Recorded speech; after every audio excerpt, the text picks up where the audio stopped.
Hello students, today we are going to start paper number 7, Thermal Physics and Statistical Mechanics 2nd. From that, unit number 1, Thermodynamic Potentials. As thermodynamics and statistical mechanics are two important branches of physics, there is a close connection between them and one can be transferred into another through simple conversion relations. Those are known as thermodynamic relations. A thermodynamic potential is a quantity used to represent thermodynamic state of system. The thermodynamic state of homogeneous systems may be represented by certain specific variables as pressure, volume, temperature, and entropy. Respectively, they are denoted by the notations P, V, T, S. All are in capital. There exist certain relations between these thermodynamic variables. For that, we have to proceed further for having the thermodynamic potentials or thermodynamic functions along with thermodynamic variables as P, V, T and S as entropy. Now we have to learn one by one.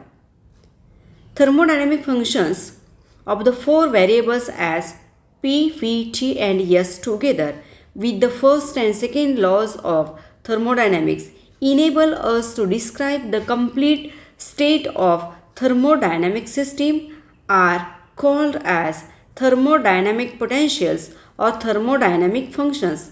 There are four principal thermodynamic potentials. First, internal energy U, sum of kinetic and potential energy of all the molecules of a thermodynamic system is called as its internal energy. Sum of kinetic energy and potential energy is known as internal energy of a thermodynamic system. When an infinitesimal amount of heat energy is supplied to the system, the change in internal energy of the system is given by the first law of thermodynamics. When an infinitesimal amount of heat energy is supplied to the thermodynamic system, the change in internal energy of the system is given by first law of thermodynamics and it is mathematically represented as dq is equal to du plus dw, whereas dq is change in heat energy, du is change in internal energy and that of dw is equal to pdv is the external work done. As you know, work is the product of that p and dv. Now reshuffling this, dq is equal to du plus pdv and du is equal to dq minus pdv as equation number 2nd.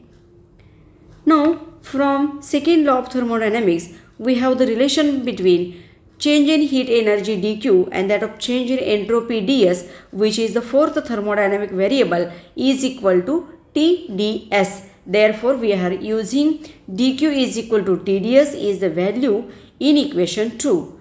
That's why equation 2 becomes du minus equal to tds minus pdv. This du is the internal energy depends on state of the system and is the function of independent variable S and V. S is the entropy, V is the volume.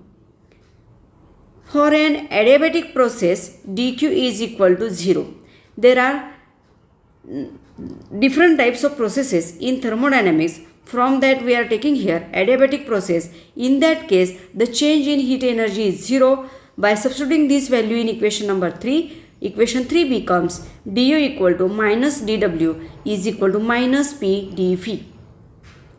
Thus, the change in internal energy when the system goes adiabatically from one state to the other is equal to the external work done of the system. Thus, when the system passes from one state to other, the change in internal energy is independent of the path followed between two states. It only depends on initial and final states, as du is equal to minus dw minus pdv is all about internal energy, that is the sum of kinetic energy and potential energy of the thermodynamic system, which is our first thermodynamical function. Now we move towards the second thermodynamical function known as enthalpy. It is always denoted by the notation capital H. Enthalpy, here L is silent, enthalpy. The enthalpy is a thermodynamic potential of a system is equal to the internal energy plus the product of pressure and volume. Now the simplest definition of enthalpy is nothing but it is the addition of or sum of internal energy and the product PV. Therefore, the thermodynamic function H represents total heat or heat content of the system. It is suggested by the scientist K. Owens. Hence, this equation 4 we have to differentiate as dH equal to du plus pdv plus vdp by using the differentiation product rule. Therefore, du is equal to TdS minus pdv. Therefore, dH, that is change in enthalpy, equal to TdS minus pdv plus vdp by using differentiation, and equation number 4 we have equation number 5 as dH equal to TdS plus vdp. This enthalpy is the function of independent variables S and P. Enthalpy denoted by H. Thermodynamic variable S is entropy and that of the pressure P. The relation between these three are dH equal to TdS plus vdp. It is one of the important equation in thermodynamics. If any process is carried out at constant pressure, means change in pressure is equal to 0, the equation 5 reduces to dH equal to TdS is simply equal to dQ as equation number 6, which is the change in heat energy. Means the interpretation of this equation number 6 is change in enthalpy is exactly equal to change in heat energy. Thus, for any system, if the heat is supplied at constant pressure, means when dP equal to 0, the change in enthalpy is equal to the heat supplied. Therefore, enthalpy is termed as total heat function or heat content. It is all about second thermodynamic function as enthalpy H. Now we move towards third thermodynamical function as Helmholtz function capital F. Helmholtz is name of the scientist. It is known as Helmholtz free energy or thermodynamic potential at constant volume. Means Helmholtz function is having three names. Either you can call as Helmholtz function or Helmholtz free energy, or you may call it as thermodynamic potential at constant volume. Now its mathematical expression is F equal to U minus Ts, equation number 7. Therefore, dF equal to du minus TdS minus SdT as its differentiation.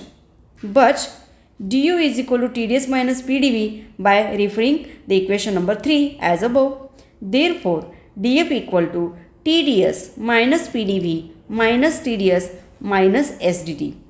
Now it remains with dF equal to minus PdV minus SdT. Helmholtz function is a function of independent variables T and V. For reversible isothermal change, dt equal to 0 means for reversible isothermal process, change in temperature is 0. That's why dF becomes minus PdV is equal to simply minus dW. It means that in reversible isothermal change, Helmholtz free energy is used to perform external work as its expression contains dW. Hence, the function F is the available energy at constant temperature. Therefore, U is equal to F plus Ts. It is the internal energy of the system consists of two parts. Number 1, free energy, which is available energy in reversible isothermal change as F, and second Ts, which is U minus F, that is called as latent heat energy of the system. Means while we are interpreting the internal energy in terms of free energy, it is expressed as internal energy is the sum of Helmholtz free energy and latent energy of the thermodynamic system. Now we move towards the fourth thermodynamic function as Gibbs function, denoted by notation G. It is also Gibbs is also name of the scientist. Hence it is denoted by the notation capital G, or it may also called as Gibbs free energy or thermodynamic potential at constant pressure. It is defined by the equation G equal to H minus Ts. If you observe the two equations number 8 and 9, 8 is for Helmholtz function and for equation number 9 is for Gibbs function, Helmholtz free energy and Gibbs free energy. Now we correlate these two equations as H equal to U plus PV and G equal to H minus Ts, and therefore G equal to U plus PV minus Ts.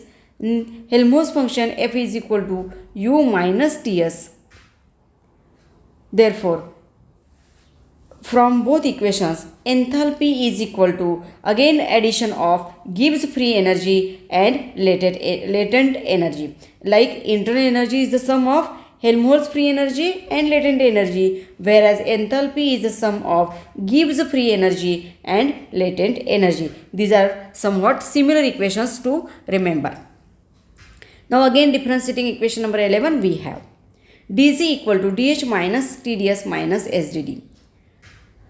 dh equal to tds plus vdp by referring equation number 5. Therefore, dh equal to tds minus vdp. dq equal to vdp minus sdd. Therefore, Gibbs function is a function of independent variables p and t. It is represented by equation number 13. As you observe the equation number 7, it is a enthalpy is a function of independent function of pressure and volume, whereas this Gibbs function is a function of independent variables pressure and temperature. After studying these four thermodynamical functions, we move towards thermodynamical relations. Those relations are known as Maxwell's thermodynamical relations. Now we move further. Maxwell's four thermodynamic relations are the relations between four thermodynamic quantities as P pressure, V volume, T temperature and S entropy. Maxwell's thermodynamic relations can be derived using thermodynamic potentials called as internal energy U, second one Helmholtz free energy F, enthalpy H and Gibbs free energy or Gibbs function G. Now first, internal energy U. From first and second laws of thermodynamics, change in internal energy of the thermodynamic system is dq is equal to du minus dw and du is equal to tds minus pdv as equations 14 and 15. Both are for change in internal energy U in terms of work done and in terms of TDS by referring first and second laws of thermodynamics respectively. Now, we have to take the partial differentiation of internal energy U with respect to entropy S and volume V. Now, these equations takes the form delta U by delta S at constant volume V is equal to temperature T, and second partial differentiation delta U upon delta V at constant entropy is equal to minus P. It is equation number 16. But du is the perfect differential. Hence, we have to change into this partial. Delta of delta V of delta U upon delta S at V constant when entropy is constant, and that is rewritten as delta upon delta S of delta U upon delta V at constant and whole constant entropy and whole is at constant volume. By making this change, equation number 16 takes the form delta T upon delta V at S is equal to delta P upon delta S at V. It is Maxwell's third thermodynamic relation represented by equation number 17. You can read this equation in two ways, as delta T upon delta V at S or delta T upon delta V at constant entropy S. Both pronunciations are correct. Now the second relation, Helmholtz free energy F.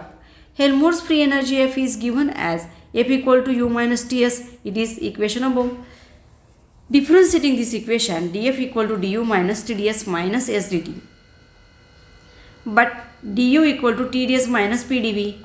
Now by combining these two, we have the equation for dF, that is Helmholtz free energy equal to minus Pdv minus S dt.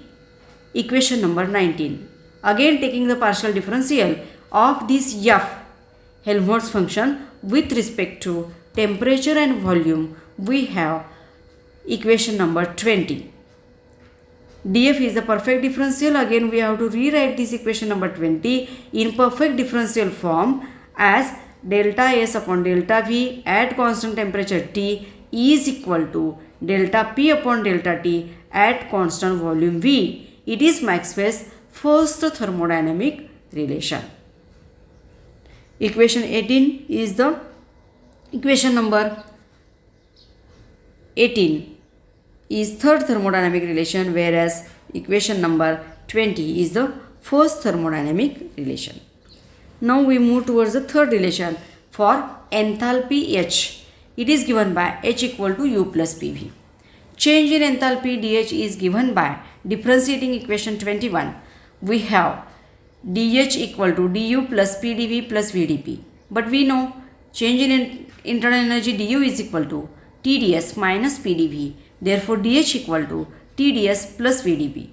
Taking partial differentiation of enthalpy H with respect to entropy S and pressure P, we have to write this equation as delta H upon delta S at P equal to T and delta H upon delta P at S is equal to V. But dH is perfect differential. Similar mathematical steps are followed in each and every derivation of thermodynamic relations. Therefore, we have here delta T upon delta P at S equal to delta V upon delta S at P. Equation number 24. It is known as Maxwell's fourth thermodynamic relation. Now we move towards fourth relation and second thermodynamic relation, and point number 4 as Gibbs function G.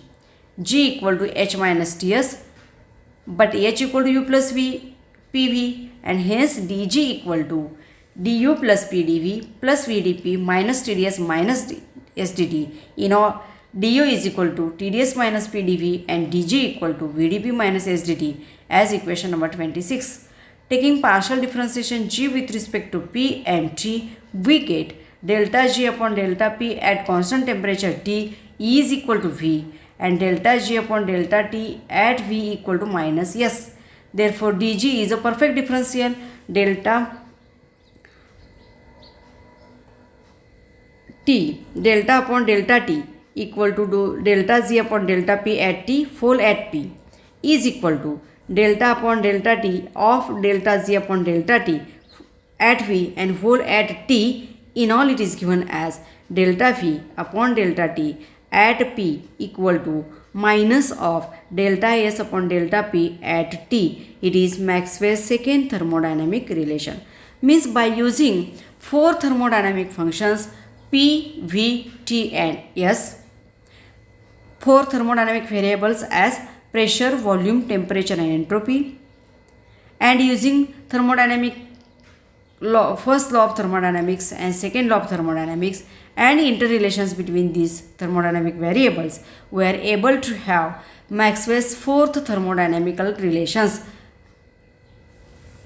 Today we stop here.